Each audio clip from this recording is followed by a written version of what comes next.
Bonjour à tous et bienvenue pour ce premier en peignoir de l'année. J'ai pris cette semaine la direction de Châtel-Guyon pour mettre en lumière une super initiative pour les petits et les grands, pour les Auvergnats, pour les touristes, pour les curistes quand ils feront leur retour dans la station en avril. Je veux parler du musée du jouet et pour nous en parler, j'ai le concepteur du musée. Bonjour David Souchel. Bonjour. David, je crois que vous êtes passionné par les jouets depuis longtemps, ça se voit quand on est ici. Oh ouais, c'est une passion d'enfance, hein. Le jouet, c'est resté toute ma vie, quoi. La collection du jouet. Donc une vraie envie de collectionner et puis dans différents univers. Oui, déjà, il y a des univers, il y a 60 ans de jouets, on va dire. Et aussi l'envie de partager cette passion, c'est ce qui est important.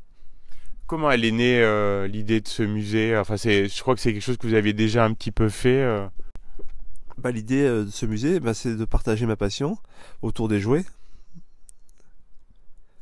Et je crois que la commune de Châtel-Guyon vous a pas mal aidé dans la réalisation de ce projet. Et là, on se trouve dans des locaux qui appartiennent à la ville de Châtel-Guyon.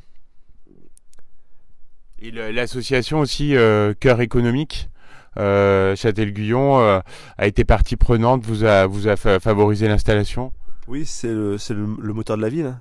Que ce soit pour les commerces, les associations, les expositions. Alors quand on arrive ici, on est frappé par le volume significatif de jouets. Donc ça, c'est une collection qui est amassée depuis l'enfance. Oh oui, quasiment, on va parler de 40-30 ans à peu près. Certains vous en ont prêté également, certaines entreprises. Oui, alors il y a Leclerc Jouet qui m'a prêté des héros de Marvel, Hulk, Iron Man et Spider-Man en taille réelle.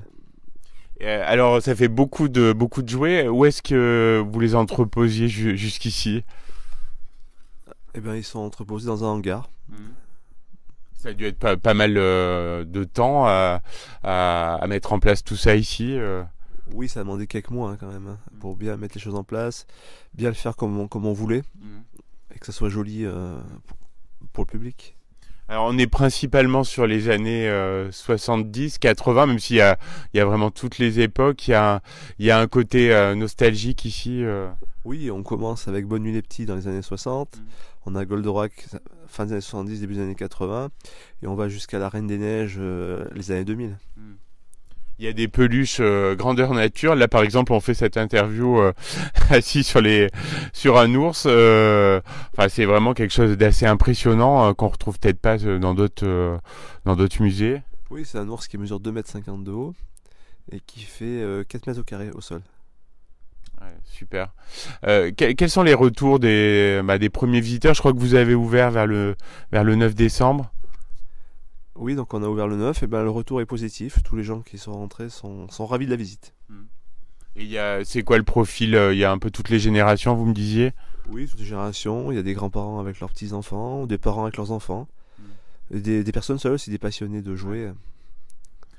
Question pratique, alors où est-ce que vous vous trouvez dans Châtel-Guyon? Et puis quelles sont les conditions d'accès? Je crois qu'il y a il y a un coût d'entrée.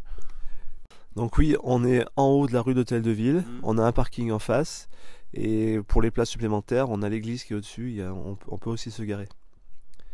Au niveau du coût, c'est 5 € par adulte, et après c'est dégressif en fonction de l'âge des enfants. Et vous allez être ouvert en permanence? Il y aura des périodes? Oui, il y aura des périodes plus calmes, des périodes plus animées, donc on aura de plus d'amplitude sur les périodes animées, et bien sûr des horaires plus restreints sur les périodes calmes. Qu'est-ce que vous aimeriez proposer à l'avenir pour renouveler un petit peu le concept?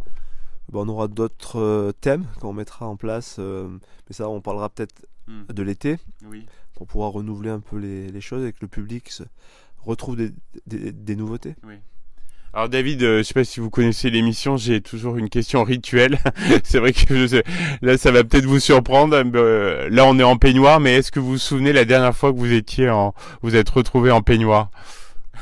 Est-ce que vous pratiquez un peu de côté spa, non? Non. Je réfléchis. Bon je vous reposerai la question. Si. Si, peut-être dans l'enfance, j'avais un peignoir, mais on doit remonter longtemps avant. Parce que je crois que vous êtes originaire pas loin de la Bourboule, le Mont d'Or peut-être dans ce cadre-là. Oui, c'est ça. Ouais. Voilà, je suis originaire de la région du Sancy.